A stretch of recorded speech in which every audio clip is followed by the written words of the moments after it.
All right, well, welcome everyone to Devva's Room, Disability History and Culture for Everyone, on the second Wednesday of every month at 7 p.m. Eastern Time.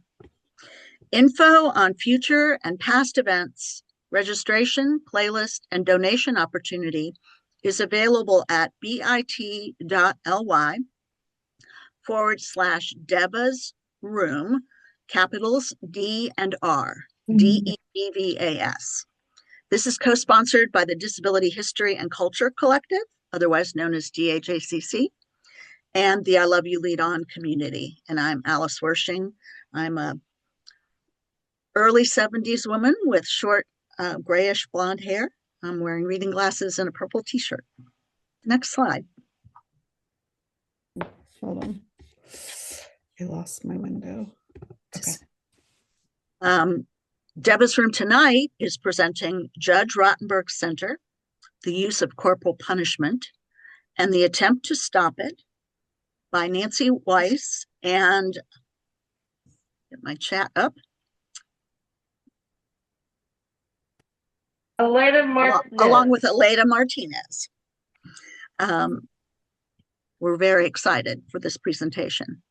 Info on future and past events, registration, playlist, and donation opportunity is available at bit.ly/Devva's Room, capital D and capital R. Next slide.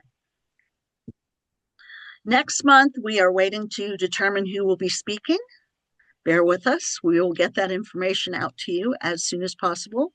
We do have our June event, and you can go to the iloveyouleadon.com website to find that out. Again, go to bit.ly/Devva's Room, capital D, capital R, for any future events and any announcements. Next slide. Would you like to present at a future Devva's Room? Let us know your ideas, please.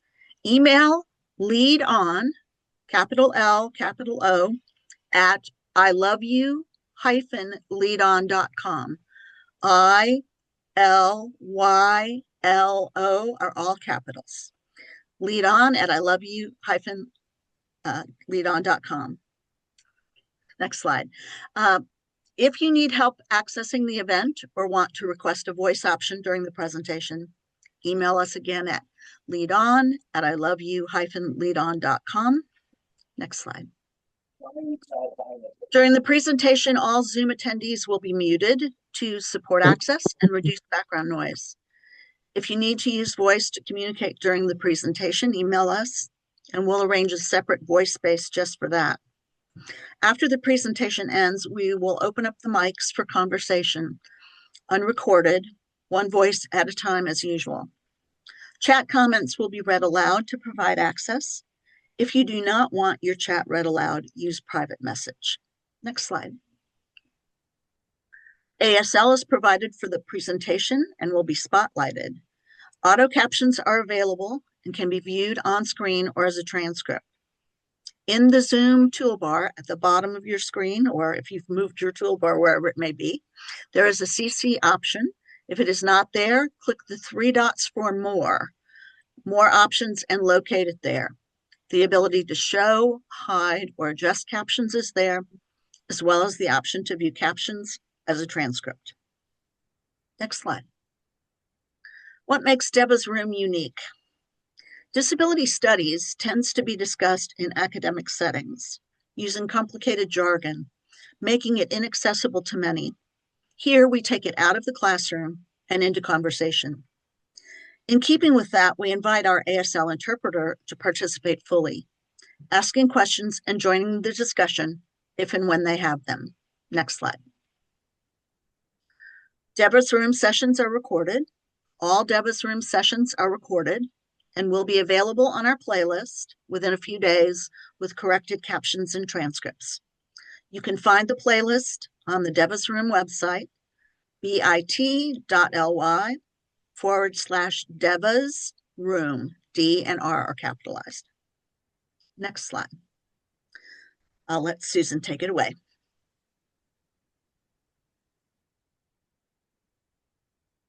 Oh, I will take it away. That went through quicker than usual. So tonight, I am really excited at who we have speaking tonight. I mean, I'm always excited, but tonight I'm especially excited. I've known Nancy, from the beginning of my advocacy years. I think I first met her probably,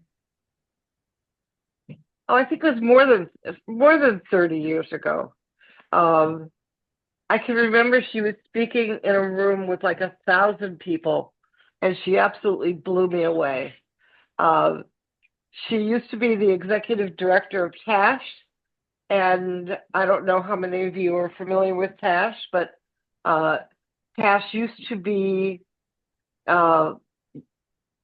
pretty much the only game in town that really, really was progressive around issues related to people with intellectual disabilities. And later on, she became the director of the disability initiatives at the College of Health and Sciences at the National Leadership Consortium on Developmental Disabilities. She's done so much. She's everywhere, and she cares so deeply about people with disabilities, especially those with intellectual disabilities. Somebody want to interrupt there?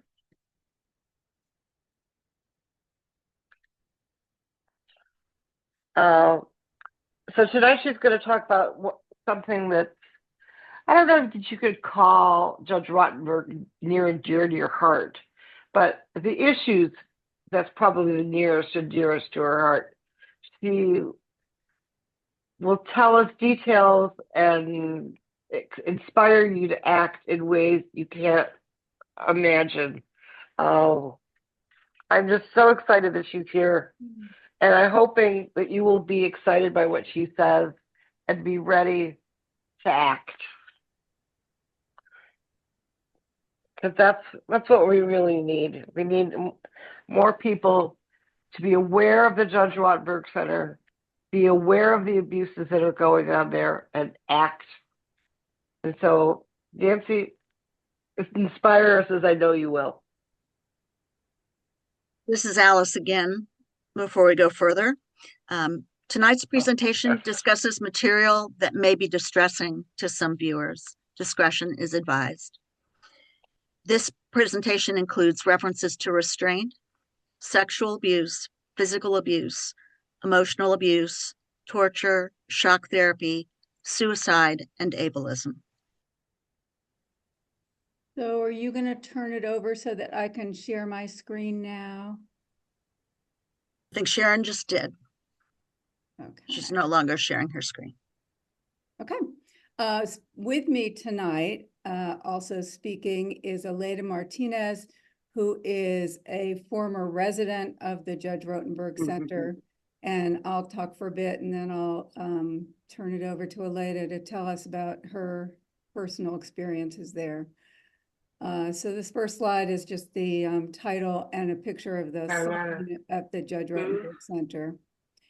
I want to talk a little bit first about how I first got involved in this, which, as Susan said, was I just did the math on my phone because I can't do math. 34 years ago, I went and visited the Judge Rottenberg Center.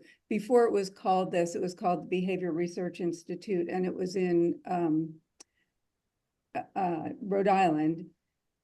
I went as a consultant for a state that was trying to bring back its folks that had sent out of state, because very often, now I'm getting a thing saying my internet is unstable. Hopefully, just let me know if this works. I'm in a hotel.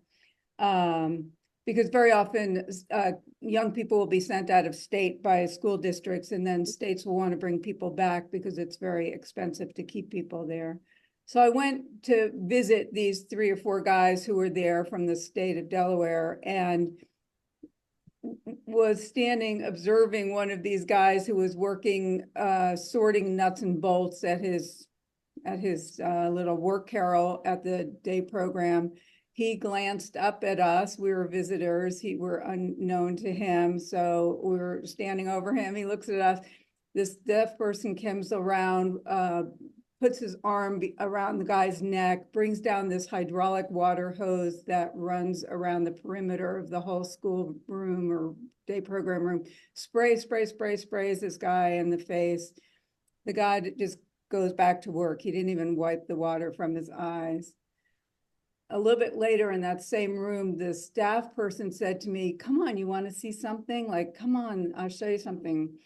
He marches this little girl who is probably 7 or 8 years old. She's crying and struggling, marches her with her arms behind her back into another room, has her kneel down on a little wooden bench that's 3 or 4 inches from the floor, straps her hands to a wooden bench in front of her, puts this helmet over her head that's like a welder's helmet. It comes around her chest, has a little window in the front by her eyes, but it's painted black, and there's white noise blaring in her ears. There's a water spray that sprays rhythmically in her face. And she's crying and struggling, and she has to stay there strapped down with water spraying in her face until she's quiet for 15 minutes, which took, like, she has to accept her punishment. So that went on for over an hour. And so I said to the staff person, I was in the room when she got marched out, like, what did she do? I didn't see her do anything. Well, she made unnecessary noise. So I left there just feeling like I needed to do something about this place. Like, I needed to do something. I didn't know what, but my first thought was, where's Amnesty International? What I just saw was torture. We had followed the van to take people back that evening to their group home. And we went in, myself and my colleague, and what we saw in this home, like, people got off of their van, walked right into little work carrels that replicated their work carrels at work, where they were sorting nuts and bolts during the day. Now they're sorting plastic flatware because it's home-like materials. And I realized there was no, no TV, no stereo, and there was a little table for 2, even though 8 people lived in this house. I said, well, where do they eat? Well, they can earn portions of their food, a little paper cup like you'd put ketchup in at Wendy's. They can get a tablespoon of their food from the time they wake up until 11 in the morning. They can get a tablespoon at a time for their breakfast. From 11 to 2, they can earn a tablespoon at a time of their lunch. And if they haven't earned any food by 4 o'clock, they would give them what they call loss of privilege food, which is cold ground chicken with liver powder on it, so that they couldn't be accused of starving anybody to death. So my first thought was, I'm going to write a paper to Amnesty International and say, where are you? That it's call to action to Amnesty. In the 34 years ensuing, I have never been able to get Amnesty's interest in this issue. I've met with them dozens of times. But I don't know if you remember a woman named Lucy Gwynn. She published a very irreverent disability kind of magazine called The Mouth. She saw my paper. A lot of people asked for copies of my paper. And she called me and she said, you and I are going to close this place down. So her idea was that she and I would put an ad in the Providence Journal, remembering this place now is in Massachusetts, but at that time it was in Providence, Rhode Island. Journalist wishes to speak with current and former employees. So we interviewed about 150 people, not all of whom thought that what went on there was bad. A lot of people said, it's unfortunate what people like this need, but we interviewed enough people who told us enough things that we put together a few pages of quotes and we sent them to 60 Minutes. We heard back from 60 Minutes right away. These were heartbreaking quotes. And yes, they were interested in covering the story, but then they gave the story to Connie Chung, who spent a year working on the story, did a fabulous job with a fabulous producer. And that aired in March of 1994. And I just thought back when I was young and optimistic that once this hit the light of day, that would be it. You know, there would be public outcry and we wouldn't let this happen in our country, but it's still happening today. So I am not able to, let's see how I can, okay, I am able to. Here we go.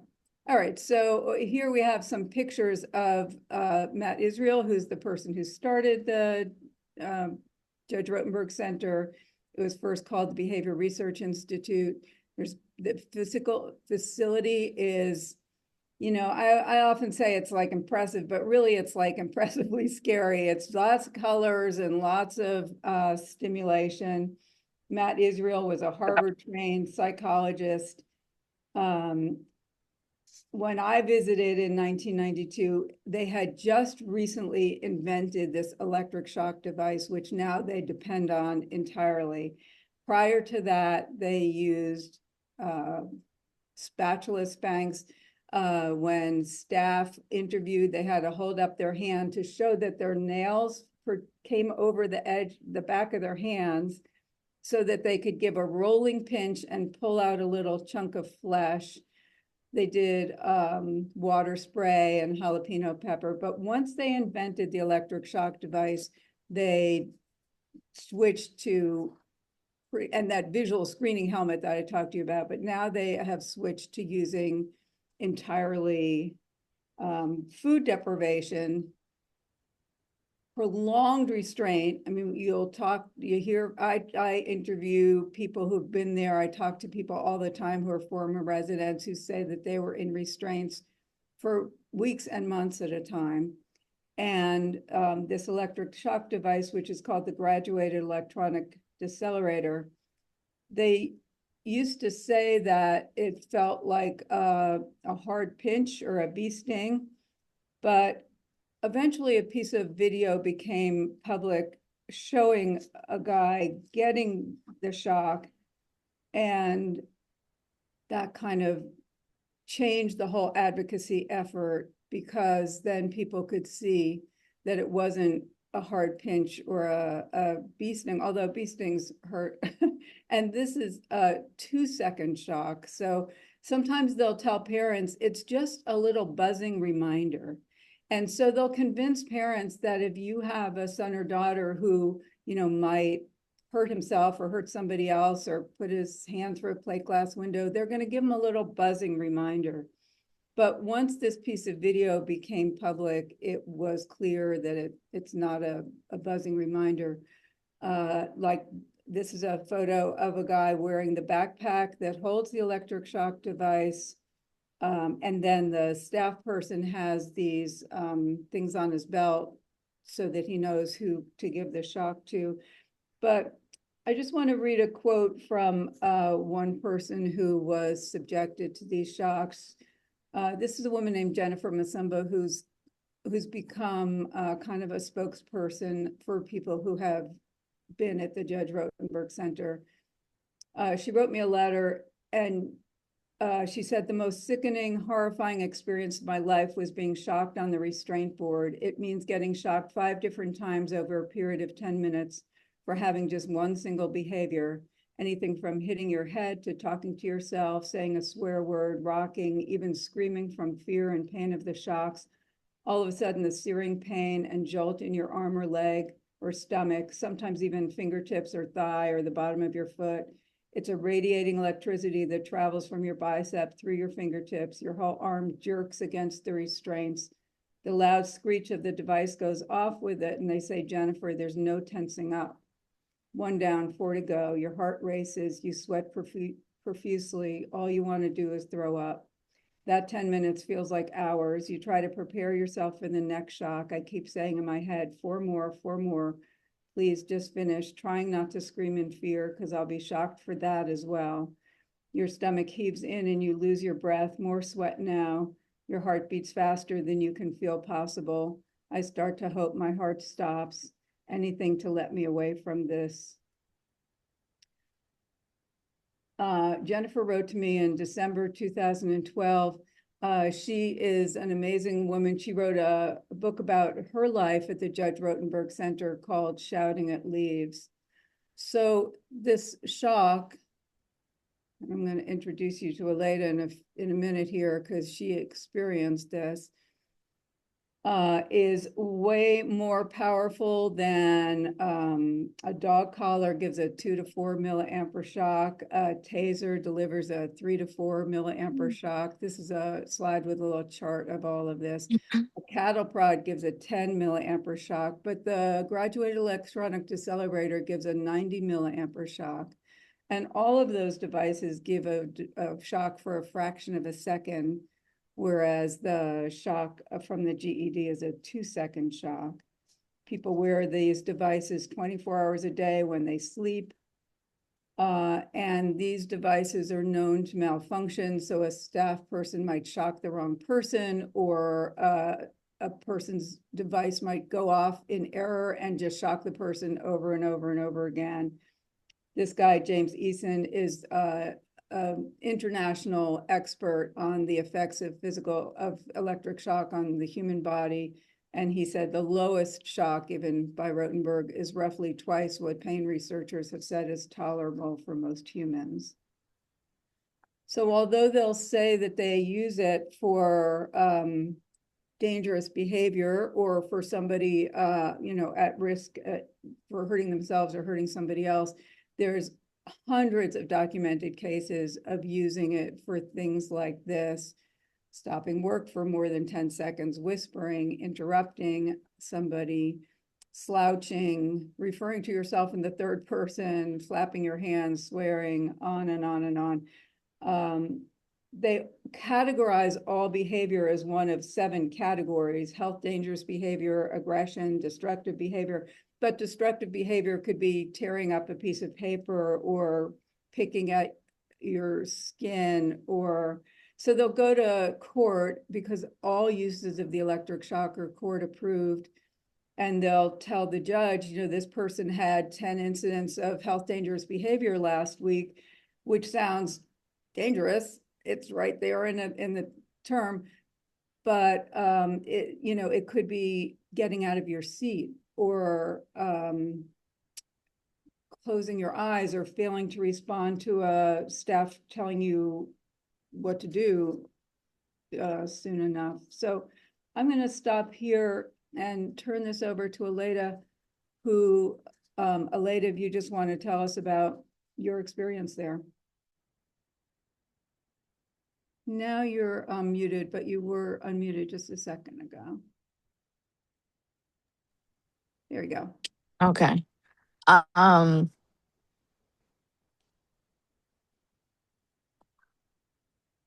Sorry.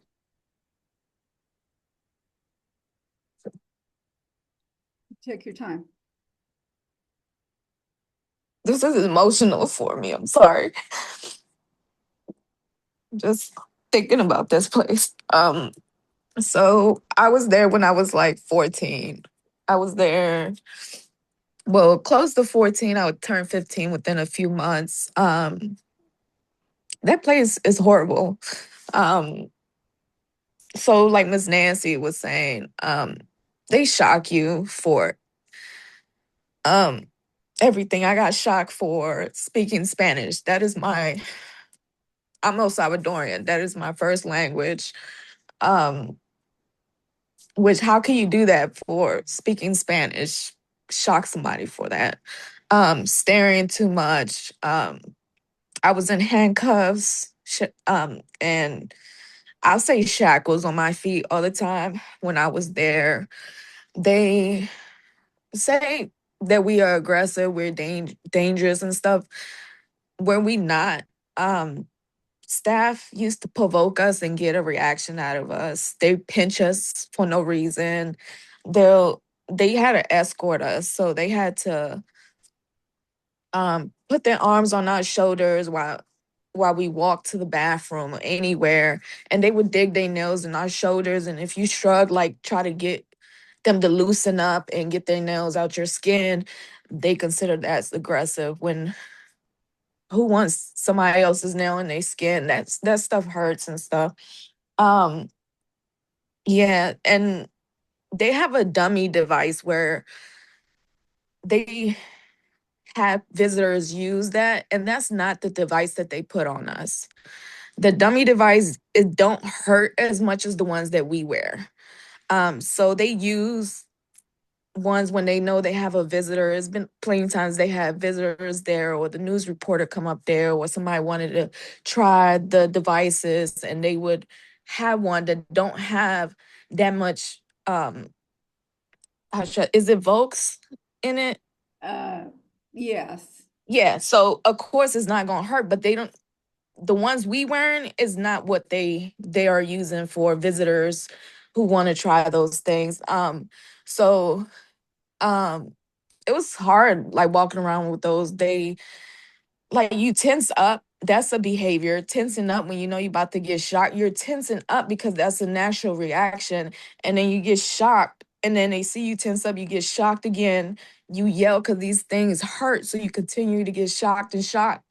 And then if you try to touch them, like take them off, they'll strap you onto this board and they would basically spread your arms and legs and just sit there and shock you as many as times until you are no longer like screaming and stuff. And so some behaviors was just out of control. Like they kept mails from me when I was in there.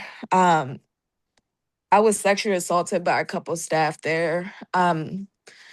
It was not everybody was had a disability. Like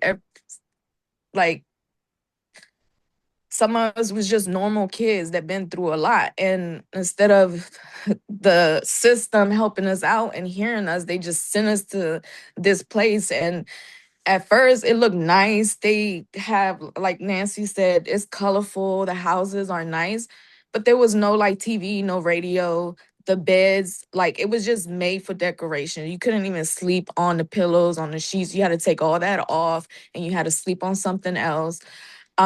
When you take a shower, if you on the devices, you have to be handcuffed, one hand outside the shower the whole time.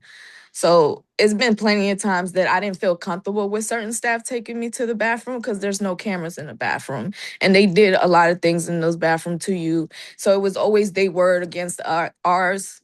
And it's been times that we stuck up for each other. Like I met my best friend there and I still speak to her and stuff, where I seen her get hit or be sexually touched by a staff, and they would take her down because she didn't allow that. And then I would stick up for her and be like, why are you touching her? Or why are you doing that to her? And then I'll get shocked and stuff. So it was just stuff like that. We stuck up for each other. Um, they portion our food as a behavior. They'll take my snacks. Like I don't know if y'all ever been there, but if y'all have, y'all would notice a lot of people are way underweight and stuff. I don't know if that was it was a reason they would kept us underweight. They call themselves being vegan. We used to be forced to watch these videos of people torturing like cows. They call it the mad cow disease. So we wouldn't want to eat meat or anything. So they once a week they would allow us to order out if we behave, but it would always been like a staff would provoke one of us or do something, and then we'll get shocked and they'll have our food taken away. Now you can't order out this weekend. And so that's another thing that we looked forward to. Like our food was used against us. They would portion our food, or you just can't have snacks. And I used to get upset. You stare at a staff, they'll shock you. We sit in these classrooms all day staring at the computers. Like they don't even care if you work on the same thing the whole year that you there, however long, that you just gotta stare at a computer. And if you take your eyes off the computer, they direct you to look forward. And if you don't, they would shock you for that.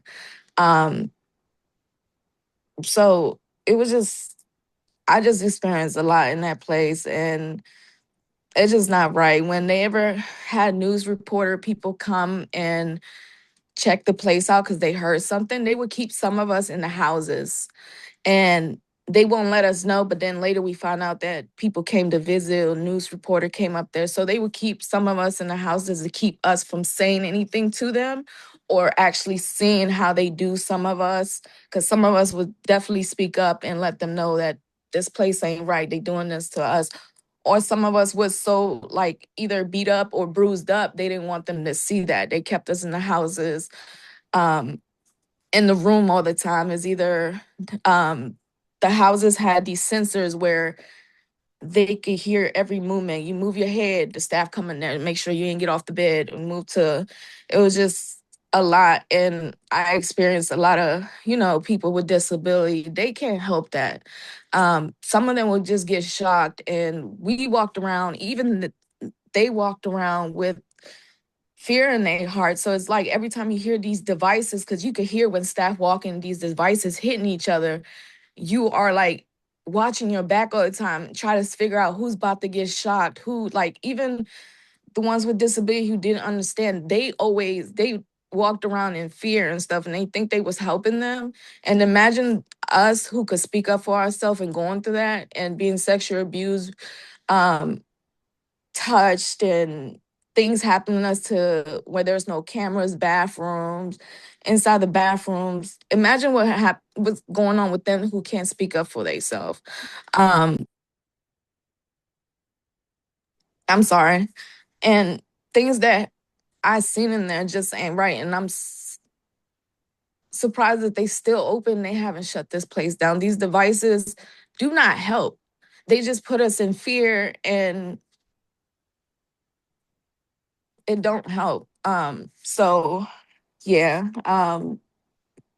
it was the worst experience being in handcuffs all the time and shackles and having staff always having to touch you because every time you get shocked, they have to rotate the device because they will burn your skin and stuff.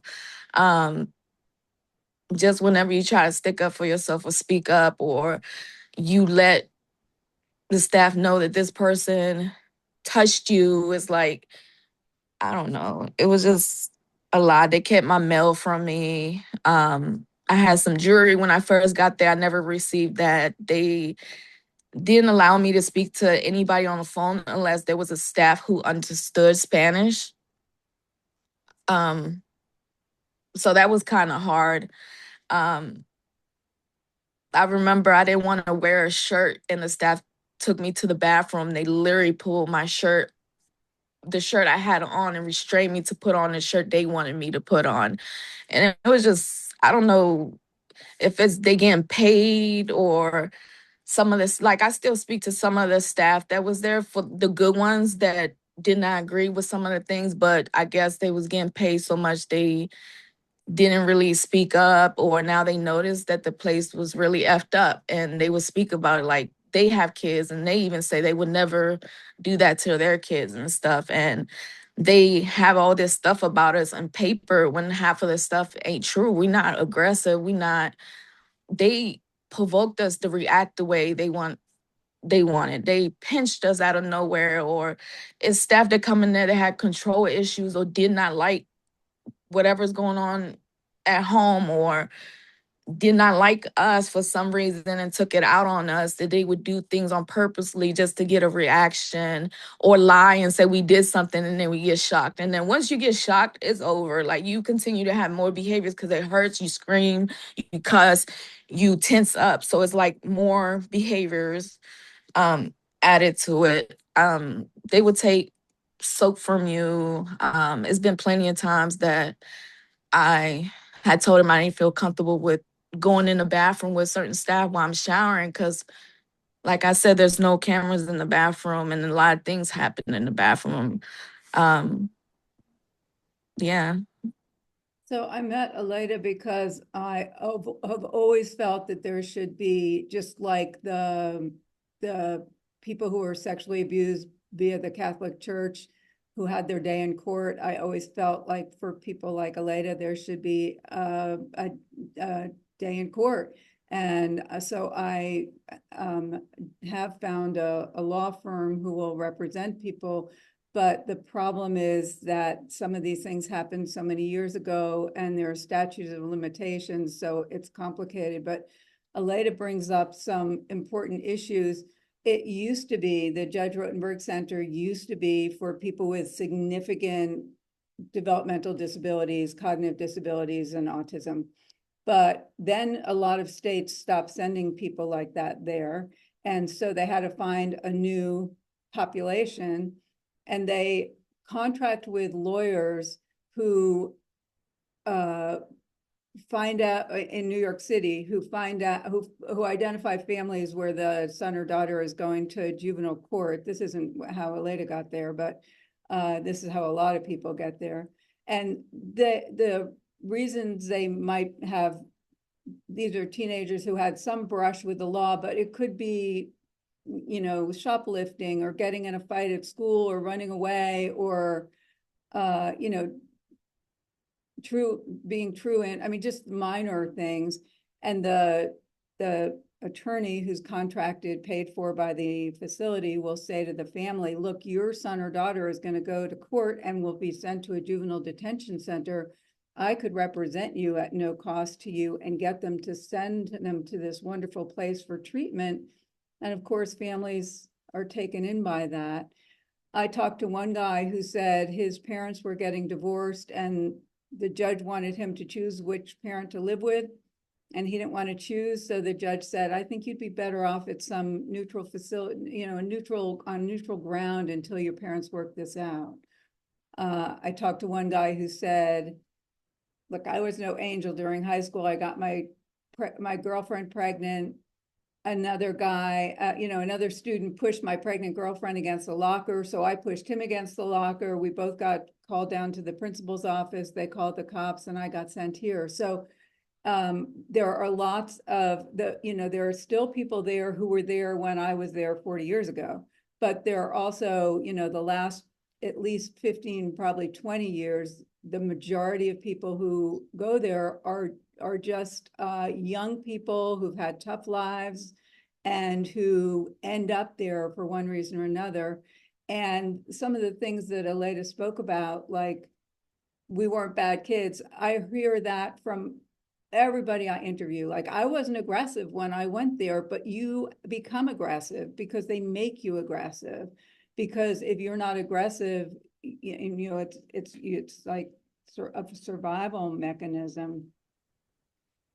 Yeah, it's like you're on survival all the time, Miss Nancy. Like, and then, like I said, we used to get pinched out of nowhere, and then staff had to escort you, meaning they had to hold onto your shoulder and arms, and they would dig their nails in your shoulders or squeeze your arms so tight just to get a reaction out of you. Or some staff was just hateful. I don't know where they came from, and they just provoked you.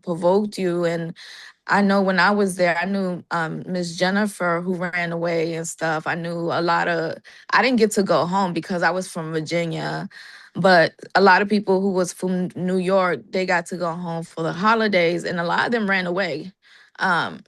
I believe like 6 of them ran away when they went home for the holiday because of that place. Or it's been good staff who helped residents, you know, run away from there and stuff, who took them in and noticed that the place was messed up and they quit. Yeah, and I know some people been there since they was like 8 and they was like 30 something. They got into their parents' head to sign their custody over to them and saying this is the best for them, or they just make them out to be like, disability or not, people are born a certain way, and some people can't control their behavior, and it's not changing them, it's putting them in fear because you're shocking them. And some of them go up more than 100. It's like different levels to it and stuff. I guess the stronger you are, or I don't know if they went by height, weight, but some of them was way stronger shocks and stuff that even, like, you know, I done seen bigger dudes come in there, you know, and they would scream and cry too. So I knew those stronger and stuff. And the devices and batteries was even bigger. and you have all these wires connected to your torso, your arms, your legs, and they try to tuck them in the book bags and stuff. And it was just horrible to move around, even sleep in them. Sometimes I wake up and the device had loosened up and fell off, and they'll blame that I try to take it off or remove it, and I'll get shocked for that. So, and then you just couldn't live in peace in there. You lived in fear. Like, you had to watch your back, look to make sure like you're not the one about to get shocked out of nowhere.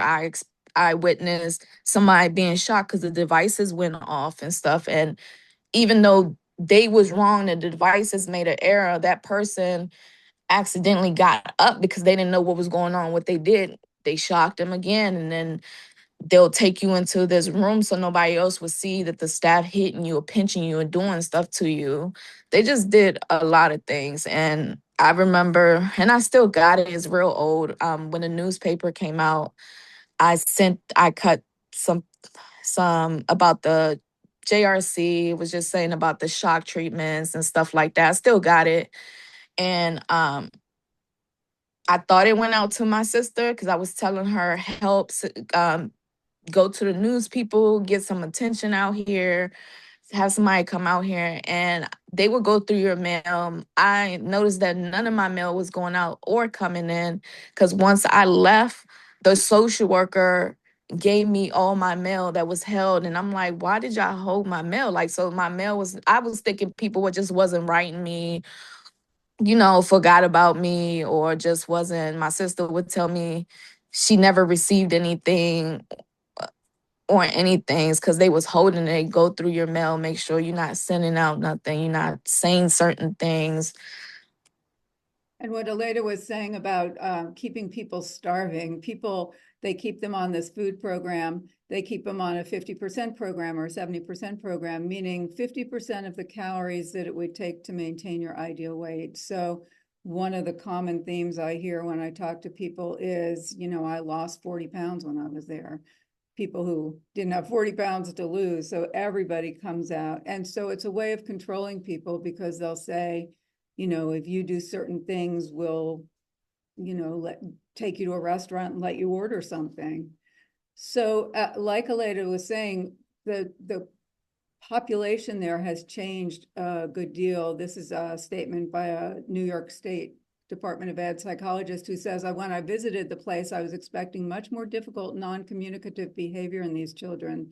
It was a total surprise to me to find out that half to 2/3 of the kids from New York had learning disabilities or emotional problems. Street kids, kids of color, carrying these shock backpacks, it's prison-like, and they're prisoners of the apparatus. 83% of residents are people of color, Latino or African American. And so I referred earlier to this situation. This is Andre McCollins in And Miss Nancy, that board that he's in, that's the board that I was talking about, where they strap us on, our legs spread out and our arms strapped to these to keep us from touching the devices or tensing up. And so that's the board I was talking about. Of him getting shocked. This guy, when he was 18 years old, he comes into the classroom and the staff person says to him, take off your jacket. And he just doesn't take off the jacket. He doesn't say F you. He doesn't give her the finger. He just doesn't. So he's shocked the first time for failing to follow instructions or for being non-compliant. And then he's tied down, face down on this board and given 31 more shocks over 7 hours. Either for all, so the first one for not following directions, the next 30 shocks, either for screaming while being shocked or tensing his muscles in anticipation of the next shock. He became catatonic. This case then went to court, and this piece of video, or the video of him, the whole 7 hours of him being shocked, was shown in court. And the local news in Boston recorded it and got permission to make it public. So it's still available on YouTube. His name is Andre McCollins. That's the link to this video if you wanted to see what it was like. These are his burns from after he had these 31 shocks in 7 hours.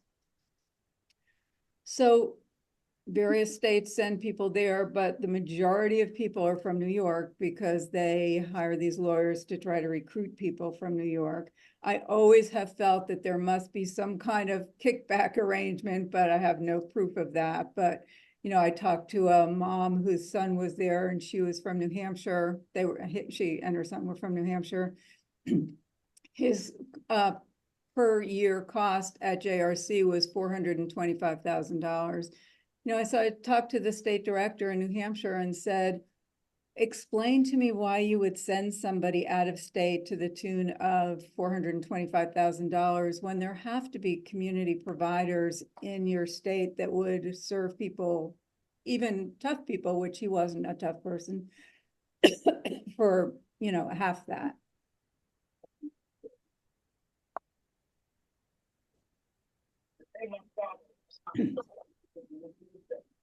So people always ask me, these are more pictures of the place. People always ask me, why would parents send their kids there? And so one thing is that they don't know any different. And also, as Aleyda spoke about, they will take guardianship from parents. So in the stack of papers that parents sign in this very fragile and difficult moment where they're allowing their child to be sent to a place, not even knowing how horrible the place is, there's a paper very often where they're signing away guardianship. And so when kids call and say to their parents, they're using electric shock on me, the facility will say, and the parent says, oh, no, I didn't give you permission to do that. The facility will say, well, you're no longer his guardian. You might be her mom, but you have no legal relationship to her anymore. In 2011, Matt Israel was indicted on charges of destroying state's evidence. There was a situation where there was a prank where a guy ran away from his group home and called the group home and said they should wake up these two young men in the middle of the night and shock them 41 times and 170 times. He said the caller said he was from the quality assurance part of the facility where they watch everything on these cameras. Like Aleyda said, everywhere you're under camera, except the staff know where there's no cameras, this one little corner of the stairwell or this one back corner of a room or the bathroom. And so they had all this on camera of them shocking these guys in error due to this prank that this guy had called and said, wake them up. Matt Israel was told that tape, the video of that happening was state's evidence and not to destroy it. And he destroyed it. And so he was indicted and made to have nothing to do with the facility after that.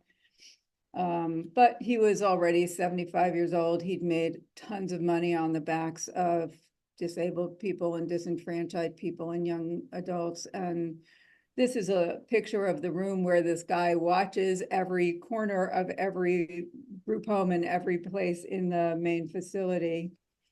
So when Matt Israel was indicted, you know, for destroying state's evidence, some people feel like, well, that's like Al Capone, who got, you know, taken down because for tax evasion. So, you know, Matt Israel should have been taken down for torturing children, but he was taken down for destroying evidence, but he's gone. But the place really didn't lose any of its power after he was gone. It costs a whole bunch of money. The base cost is $309,000 with costs going up to $500,000. In 2023, the revenue from all states, Medicaid said in 2012 that you can't use Medicaid money there. So when states send somebody there, school district or state Department of Social Services, a lot of foster care kids get sent there when the state just doesn't know what else to do. It's all state money. So in 2023, which is the last year that public records are available. State spent over $118 million there. They had net assets of $28 million. And over the last 5 years, New York State has spent just under $200 million. So imagine the positive outcomes to children, families, and communities of states rather than washing their hands of kids who they don't know how to serve properly, provided, quality community-based in-home supports. If there was a tough kid or a kid who was struggling, if a fraction of this money was offered to families to help them out with finances, to provide some respite care, to provide some counseling or behavior supports. You would hope that over the years, the popularity of this place would be waning, but you can see that they're just growing, even though people like Aleyda came out. I mean, one of the ways that they stayed in business originally was that the people who they were doing this to, by virtue of the significance of their disability, couldn't speak out on their own behalf. But now we have people like Aleyda who certainly can speak out on her own behalf and who came out and told the story, but it doesn't seem to be making a difference because they're just growing. This is something that you all know, that there are people with significant behavior problems. And again, not everybody there has significant behavior problems. Some of them are just kids who've had tough lives, but there are humane and effective ways. And there are kids and adults with severe behavior problems who are served effectively and humanely in every state, all over the country, in their home communities, in caring, loving, supportive ways that help people to regain control. I purposely used an old little diagram here. It's from an article from 1993, because this isn't news that we know how to support people with behavior problems. So people always ask me how this is legal, and I'm not going to go through every one of these. If anybody wants a copy of the PowerPoint, so you have all this information, you are welcome to email me. My email's at the end, and I'll show it to you. But suffice it to say that Massachusetts has tried to close this place down since the mid-'80s, because the State Department of Developmental Disabilities tried to pull people from Massachusetts out of there and prevent people from being sent there. The facility sued the state and won. And what they won, they sued the state saying that the state is interfering in their right to do business. And what they won was a consent decree in 1987. So basically, the result of the lawsuit was the State Department of Developmental Disabilities no longer can regulate what goes on at this one facility. They can provide regulations and licensure for every other residential facility and day program in Massachusetts, but not the Judge Rottenberg Center. It's controlled by the Bristol County Courts, and the Bristol County Courts just okay whatever they want to do to people. I mean, the fact that Aleyda's program was approved by a court is just a sin. When the facility sued the state, they sued personally the commissioner of the Department of Developmental Disabilities and his deputy, and won personal lawsuits against people. There have been a number of efforts to try to end that consent decree, but those have not been successful. And so it continues. There's a law being tried to pass in New York that would prohibit New York from sending anybody else to this place, but that wasn't passed in the last session, and they'll try again this next session. It doesn't bring people back from New York, it just prevents anybody new from going. There's a law that was tried to be passed in Massachusetts. Massachusetts has tried to pass laws numbers of times to outlaw the use of aversives. By the way, it's illegal to use aversives in the state of New York, but New York can send people out of state and just wash their hands of them. This law in Massachusetts would prohibit all use of aversives, but it also didn't pass. It was killed this past February. They'll try it again, but we've tried all kinds of efforts at the federal level. In 2009, I wrote a letter that was signed by 31 national disability organizations and sent it to all the federal agencies that were involved in this. In 2010, I got a letter, I sent a letter to the FDA urging them to look into these electric shock devices. In 2010, also, the Department of Justice announced that they were going to do an investigation of the JRC. They did do the investigation, but they never put forth a report. And if you were to do a Freedom of Information request, they would say, there's no report because it's still outstanding. So that was in 2010. It's now 16 years later. So I always wonder where this place gets their power. We finally, when Jennifer Masumba wrote the letter that I read you a little part of before, I sent that to the Department of Justice and the FDA. And that really motivated the FDA to start taking action. In 2014, they put together a panel, this neurological devices panel, that recommended that the device, the electric shock, should be banned. There was all kinds of pressure and protests to get that ban in place. And in 2020, they finally published the ban. So it took 10 years from when I first contacted them till when they finally banned the device. JRC immediately challenged it. This was in March 2020, right when the pandemic was happening. The FDA within 24 hours granted them a stay, meaning we're going to put that ban on hold. And that ban is still on hold. In 2024, they said they intend to publish the ban again, in the ban of the device again in October, which they didn't do. In the fall of 2025, this past fall, they said they were going to put forth the ban again in May of this year. So it's April, right? So next month. But I don't think any disability advocates who've been working on this for all of this time has a lot of faith that that's going to happen. So these are just some of the people. That's Jennifer Masumba up in the corner that I talked about.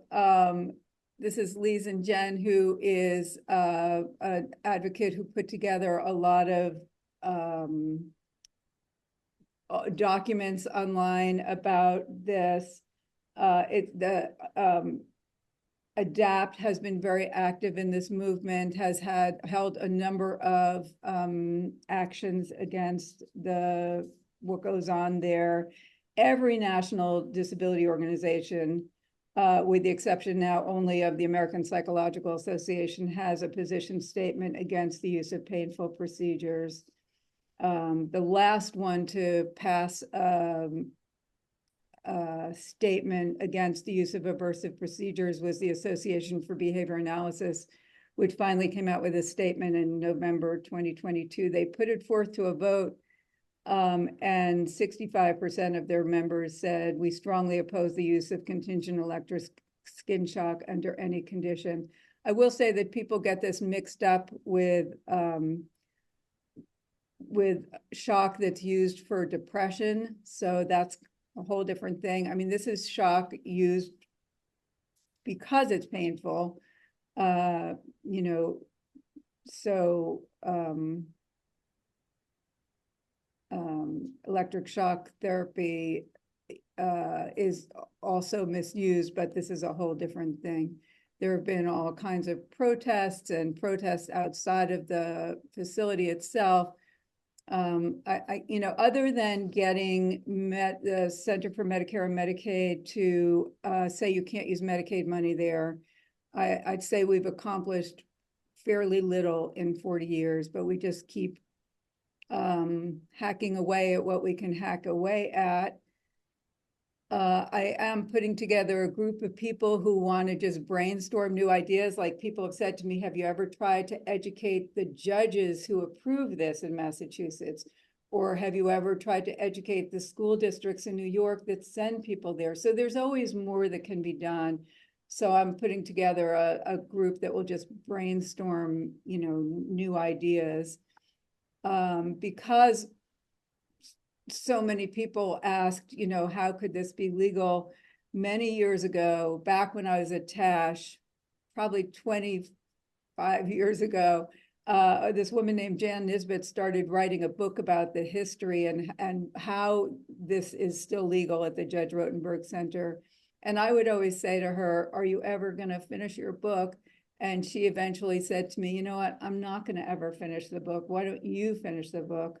So she and I wrote this book about the whole history of the Judge Rottenberg Center and how it is that, why in this day and age this is still happening to people. Because people always think, wait, I'm like, if I talk about this at dinner with friends, first of all, my husband rolls his eyes because it's like, oh no, don't talk about that.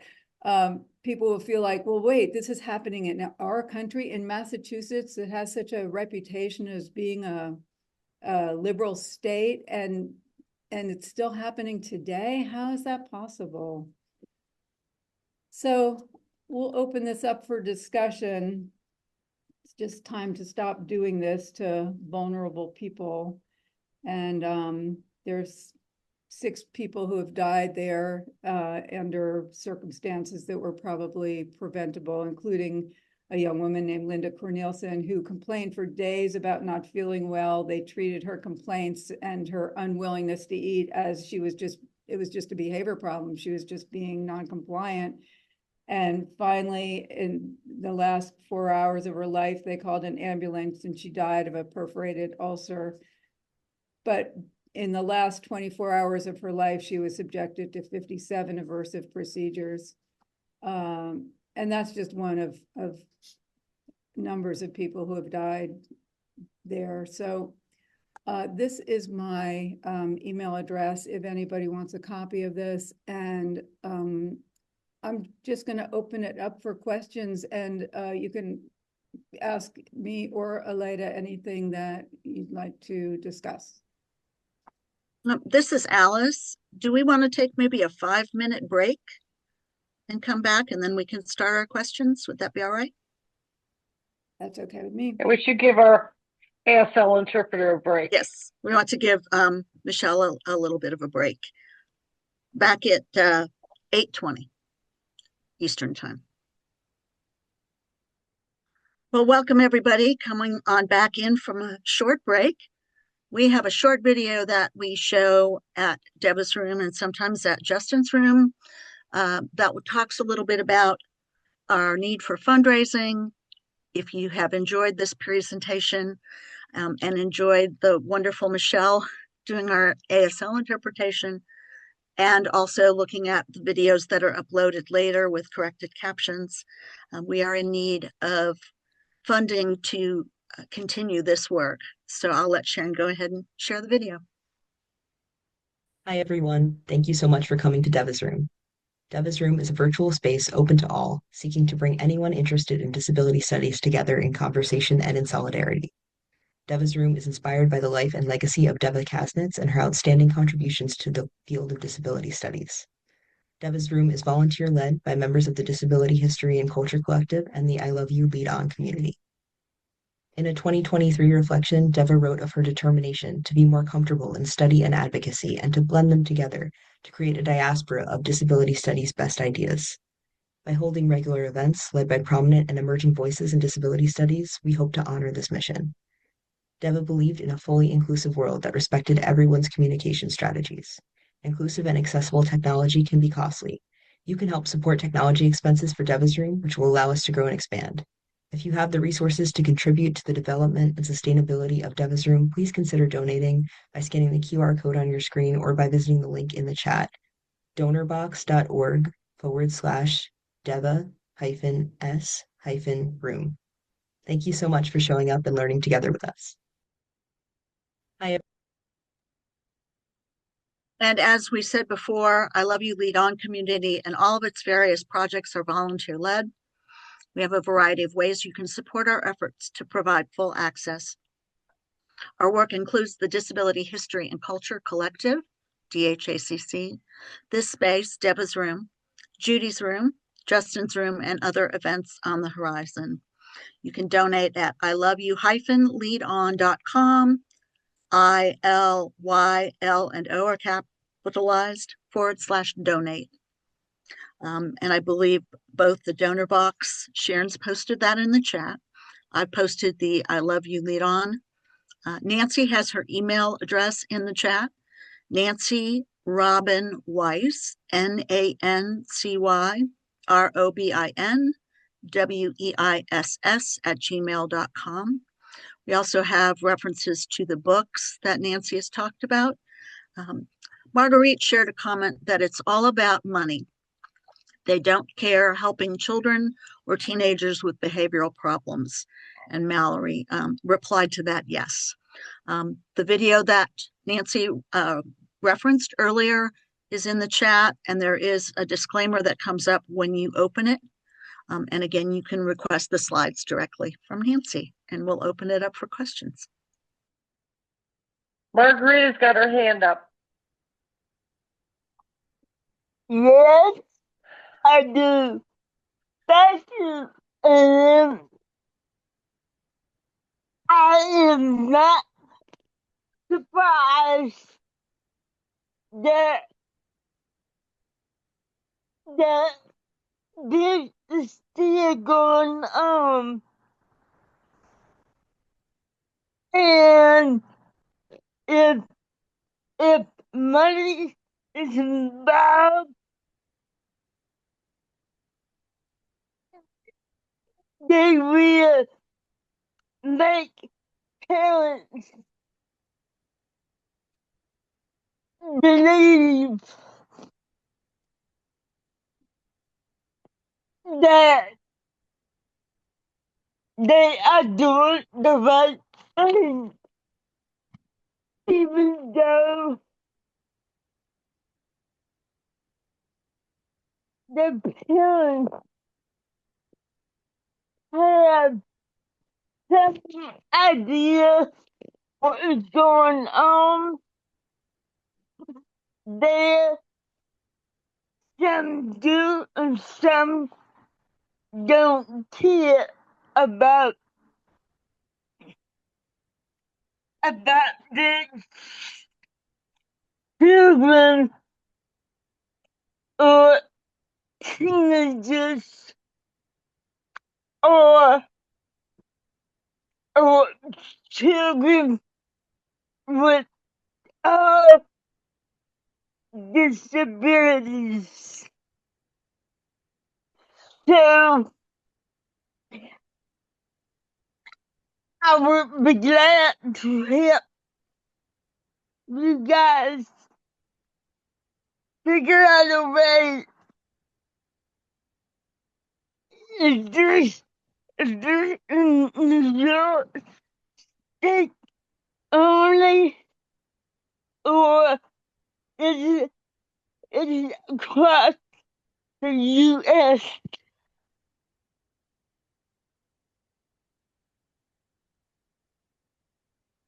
Yeah, I don't know if they think they're doing the right thing. I mean, they've convinced themselves they're doing the right thing. They're doing what is good for people. It's hard to imagine that there are, hundreds of people that work there who all believe that what they do to people is the right thing. It's hard to even fathom.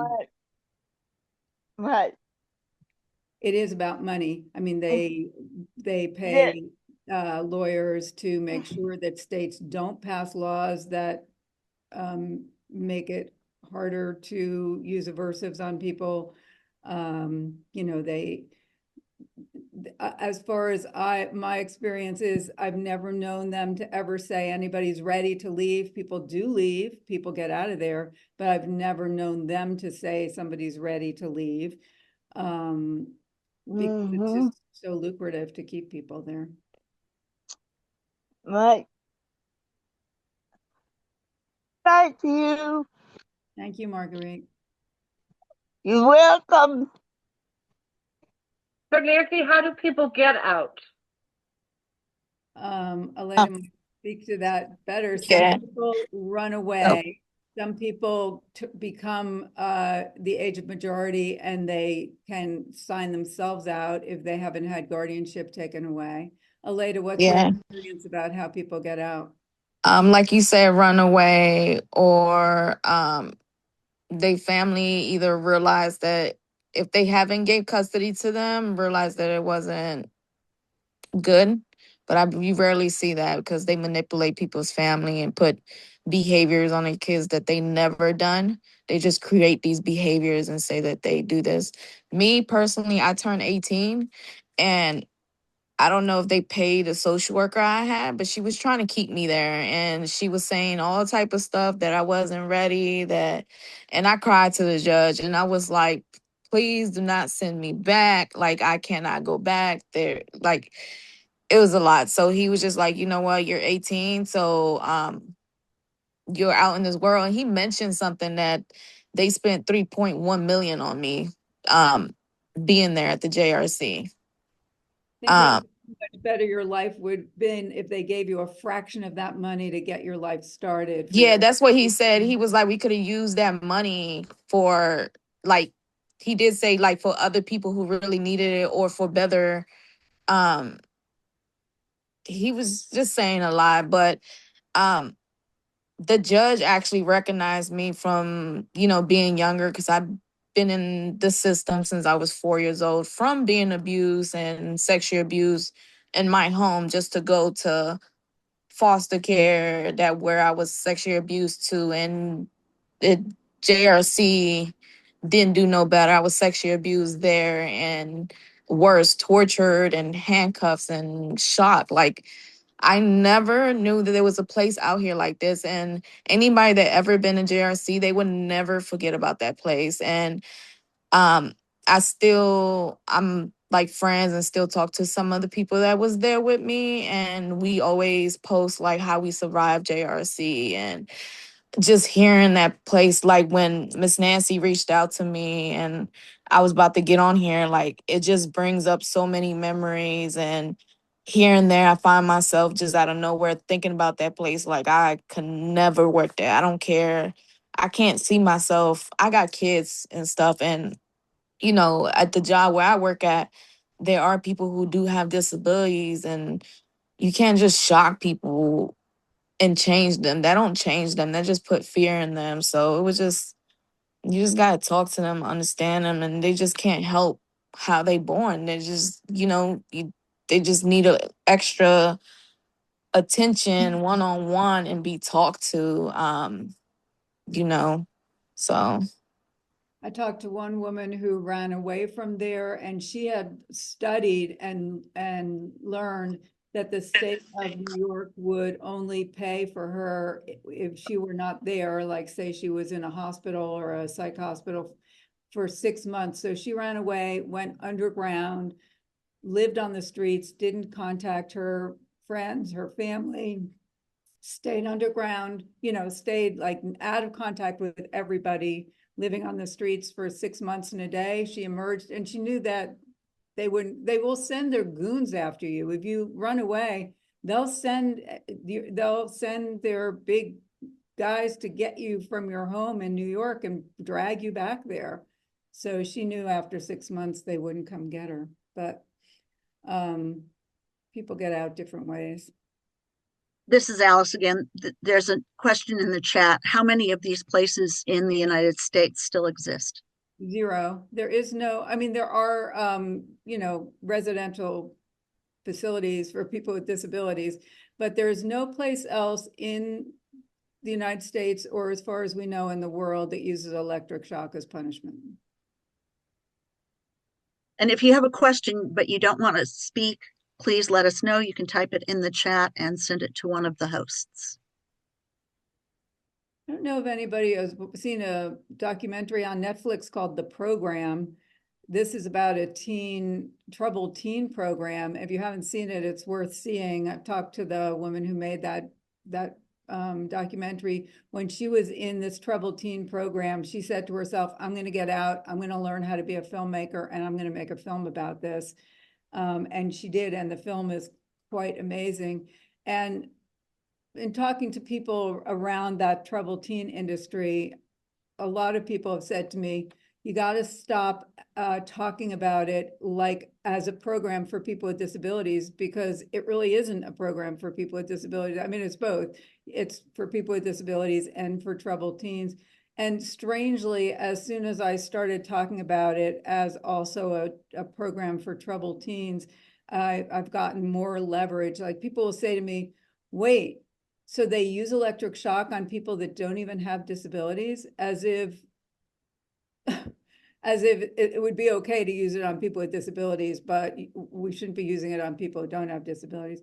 Of the 35 people I've interviewed in the past couple of years, only 2 have any kind of disability. I mean, not including the person who said, you know what, it took me a long time to read. I suspect I probably have some kind of learning disability. But, you know, the vast majority of people going there now don't have a disability, don't have any disability diagnosis. This is Alice again. I don't want to hog the platform, but I'm just curious as to why you think it is that the bills that have been pushed through did not pass. Yeah. Partly because a lot of the parents of people who are there are convinced that if it weren't, here's what the facility will tell people: if it weren't for this place, your kid would be lying on the floor of some state institution, all drugged up. We're saving his life. There's no other place that would take your kid. And so there are parents who are staunch advocates of the place, parents of people there. I call it brainwashing their parents to believe For sure. things. And like I said, they live in fear and they can't speak up for themselves and defend themselves. So, like I said, you just imagine me and everybody else who did not have a disability, what we went through every time we try to speak up, or we knew a visitor was coming or somebody was taking a tour of the place. They hide some of us to keep us from talking or for them to see us. So that's another reason why I probably think they haven't got shut down, because they got a lot of money. They pay people, even the staff there, they would probably give them raises to say good things and stuff like that. They pay people very well so that Yeah. people continue to work there. So, and like I said, they show certain places that they want you to see, but they won't show where certain things do happen.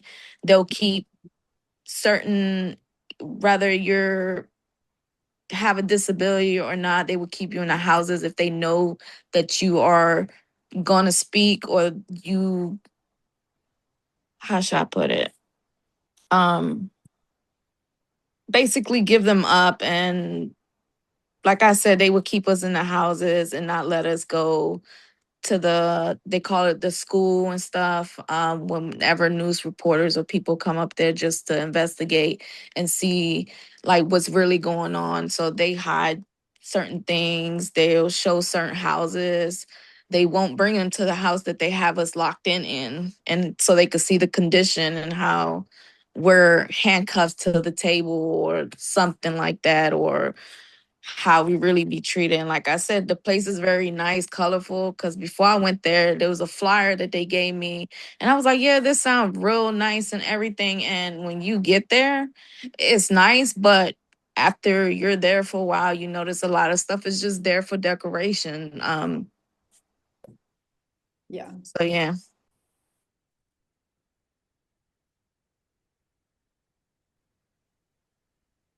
Well, thank you, everybody.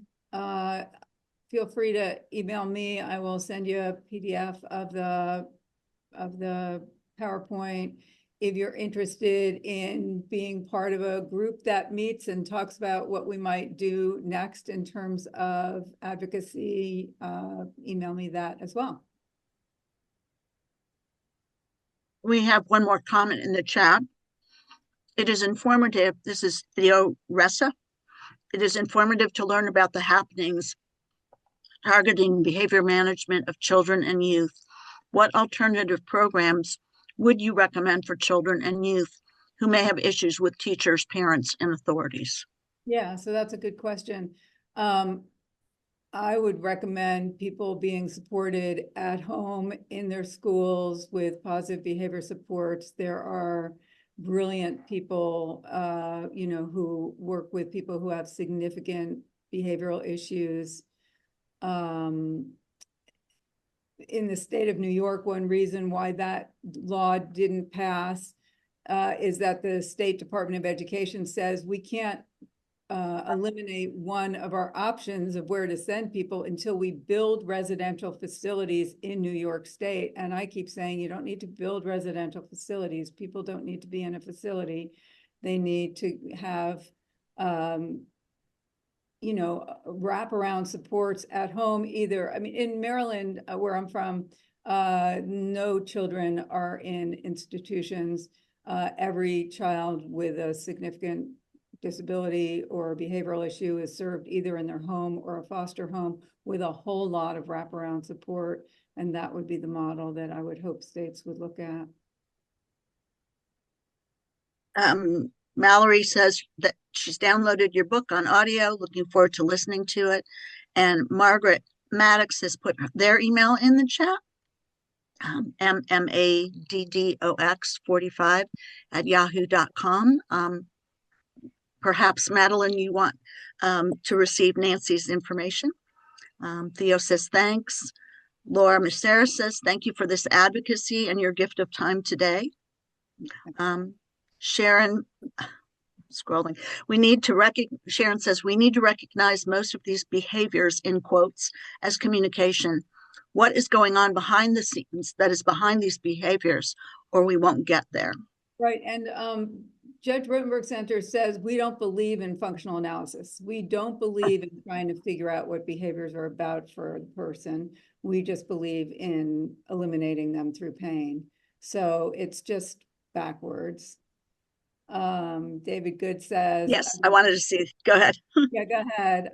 Ashton Vassar Kane, I think would too. Harry was a great video back in the day. So I don't know if any of you have seen that, but Harry was a video that they made about a guy who had very significant behavioral issues. But there are tons of people who've come out of JRC, including people with severe disabilities and behavioral issues, who have been served in their home communities. The state of Delaware just had two people who the parents fought tooth and nail, took them to court to try to keep these two young men at the Judge Rottenberg Center. The parents lost, the state won the ability to bring the guys back, and they're living in an apartment, and they're, going to movies and have jobs, and they are, they're living in an apartment with staff support, and they're doing great. So Nika, you have your hand up. Would you like to ask your question?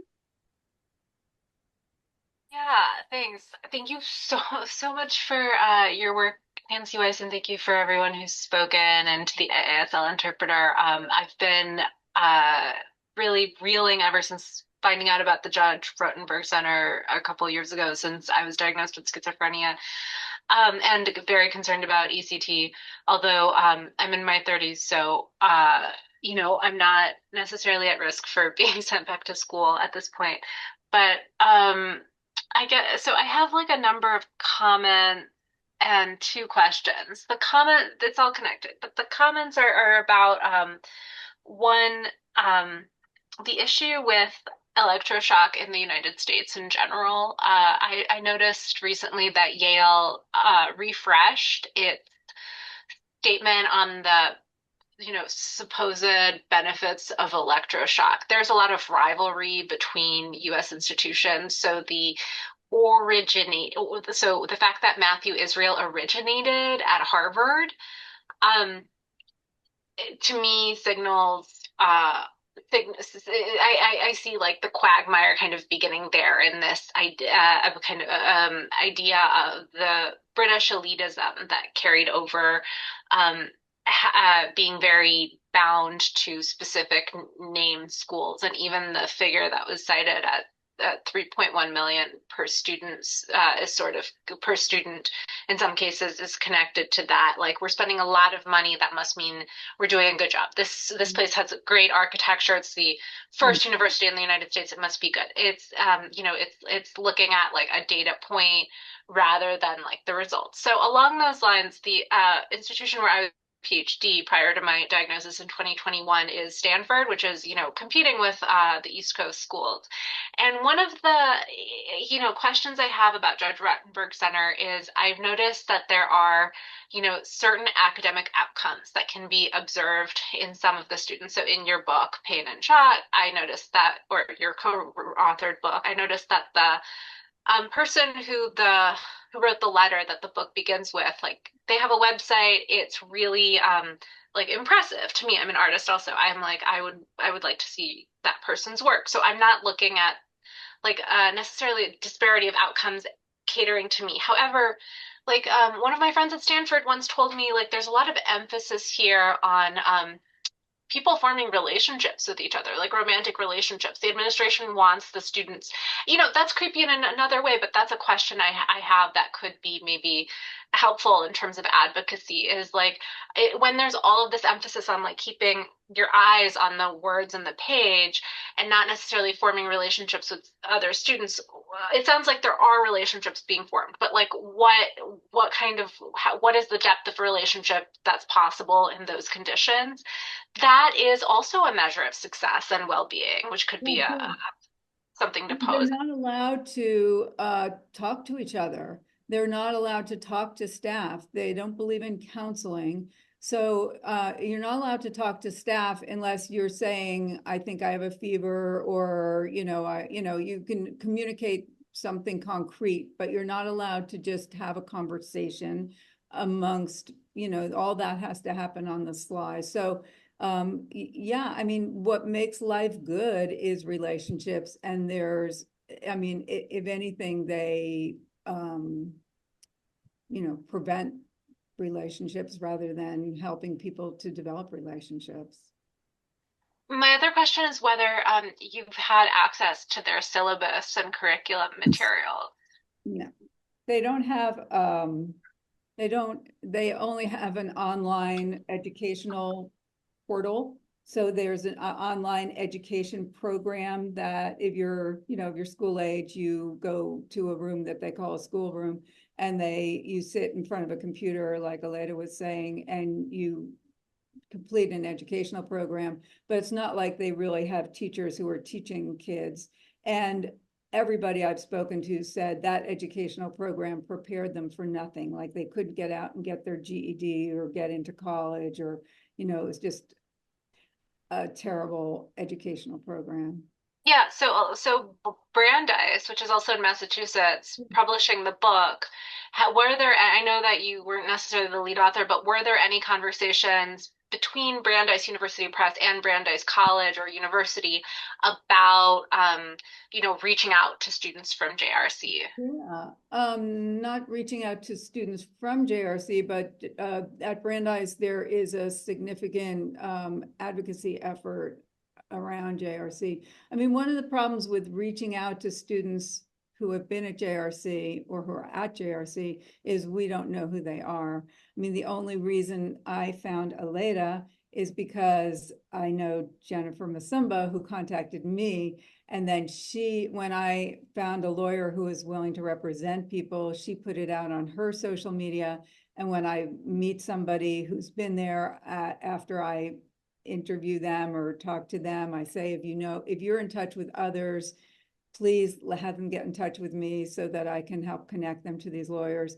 So there just is no, I mean, we never know specifically how many people are there, what states they represent, because all that is not public information.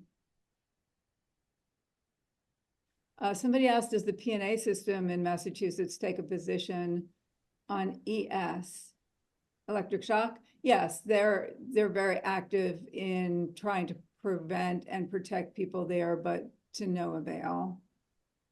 Interesting parallels with Willowbrook, yeah. David, did Yeah. post that in the chat. Interesting parallels with Willowbrook. And Fred Pelka also put in an amazing and distressing presentation.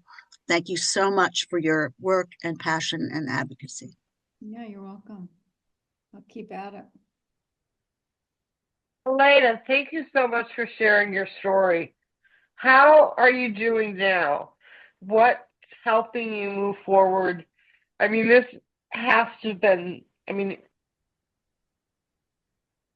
a huge deficit in terms of your learning, Yeah. adapting to the world. So how have you moved forward? What's helped? When I first got out, like they didn't teach us, like I said, I worked on the same thing. Like they didn't care if it's just like we had staff members in the classroom just monitor us while we faced the computer. They didn't care. We worked on the same thing every day, which we did. I worked like they just didn't check. We didn't have teachers, so I did not complete or get a GED. I think I completed 10th grade. So when I first got out, it was hard because, like I said, I signed myself out. I had no life skills, no nothing. Um, as soon as I got out of JRC, not soon as I got out, but I got pregnant and it was hard to, um, I didn't even know my social security number. I didn't know how to apply for a job. It's just like I got thrown on the streets on my own, so I had to figure it out. I sometimes have flashbacks. I still tense up when I hear certain noises that reminds me of the GEDs. And stuff like that. I have PTSD, anxiety, um, just I did go to therapy and now that I got kids, I'm here for them and make sure that I protect them and yeah, it's hard sometimes. Like I still get emotional and cry when I have to talk about this or just JRC is just I don't know. I'm able to talk about it. At first, I wasn't. It was hard. I was in, like, when I got out, I didn't know who to talk to. Where can I go? Because I had told my best friend that when I got out, um, I was going to try to help them and come back. And just when I got out, I was like, I don't know who to talk to. Who am I supposed to go to about this? Like, the news people, who's going to help me? So, um, life happened. And we went years. Some of us still reach out to each other and we talk about certain things that happen. I know my best friend don't like talking about it at all, which is understandable, but it helps me, share my experience and where I work at.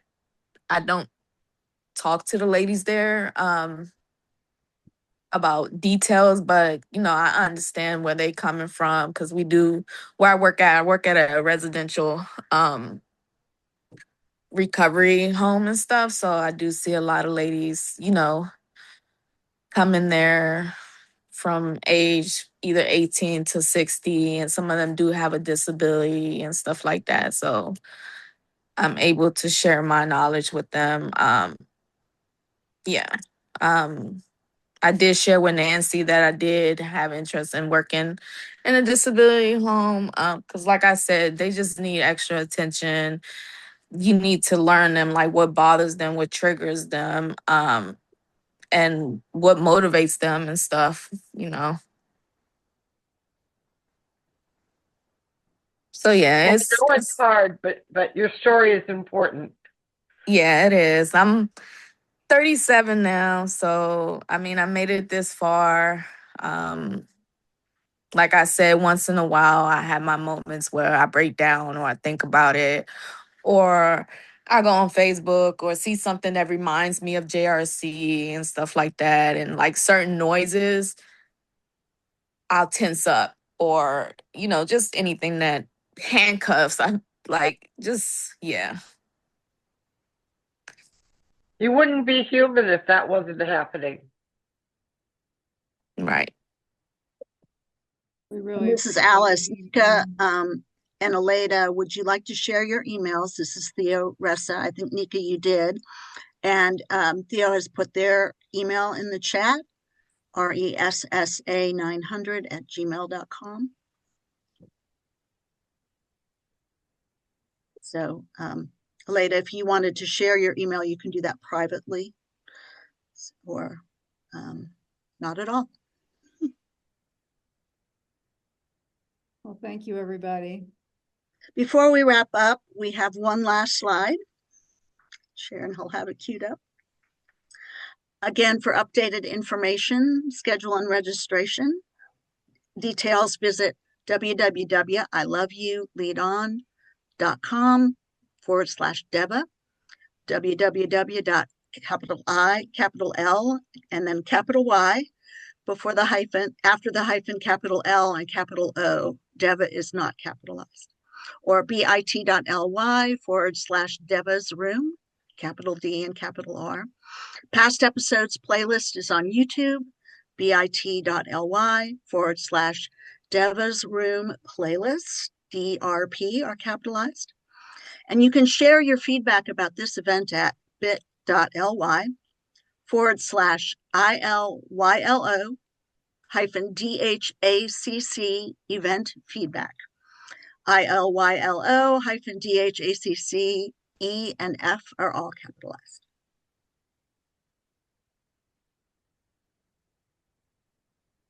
In the chat.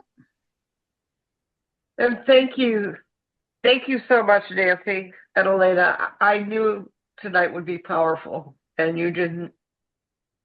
You were everything I expected and more. Thank you. Thank you all. We Thank appreciate your you. sharing about this Thank you. event. Thank you. Peace, love, and hope. Thank you. Thanks. Bye.